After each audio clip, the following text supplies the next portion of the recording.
नमस्कार दोस्तों, क्या निर्मल चौधरी और मुकेश भाकर के रिश्तों में आ गई है तल्खी? क्या अब दोनों के रास्ते अलग हो गए हैं? क्या रामनिवास गावड़िया से भी निर्मल चौधरी के रिश्ते खराब हो गए हैं? नमस्कार दोस्तों, आप देख रहे हैं रंगीलो झुंझुनू।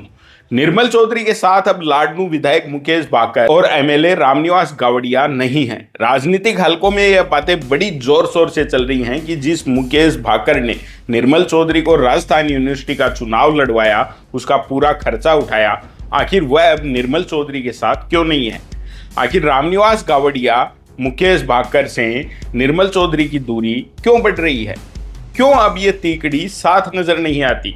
यह सवाल कई लोगों के मन में है। सियासी हलकों में यह बात चल रही है कि मुकेश भाकर ने निर्मल को इतनी जल्दी कांग्रेस का हाथ थामने से मना किया था। अब तो बात यहां तक पहुंच गई है कि दोनों एक दूसरे के कट्टर दुश्मन हो गए हैं। इसके अलावा कहा तो यह भी जा रहा है कि निर्मल की नई डिफेंडर गाड़ी ने भी अपनी रफ्तार की तरह ही रिश्तों को भी खींचने का काम किया है। और दोस्तों, यही वजह है कि आज उस लग्जरी गाड़ी की भी चर्चा है जिसकी ड्राइविंग सीट पर बैठकर निर्मल रोब झाड़ते हैं। लेकिन आखिर यह डिफेंडर गाड़ी भी किसकी है, यह भी चर्चा का विषय बना हुआ है।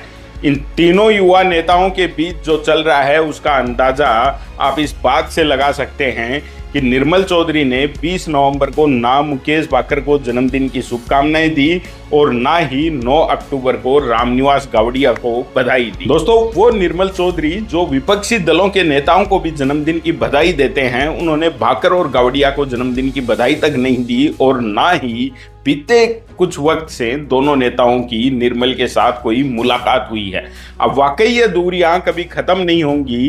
क्या मुकेश भाकर और रामनिवास गावड़िया के दिल की कड़वाहट निर्मल चौधरी के लिए कभी नहीं जाएगी? यूं तो सियासत में कोई किसी का स्थायी दुश्मन नहीं होता। वक्त और परिस्थितियां बदलती हैं तो दो कट्टर दुश्मन भी साथ आ जाते हैं। लेकिन क्या निर्मल चौधरी ने भाकर और गावड़िया को इस हद तक निराश किया है कि वो कभी साथ नहीं आएंगे? आपका इसे लेकर क्या कुछ कहना है? आपके जो भी विचार हैं आप हमें कमेंट बॉक्स में लिखकर जाहिर कर सकते हैं। जुड़े रहिए हमारे साथ।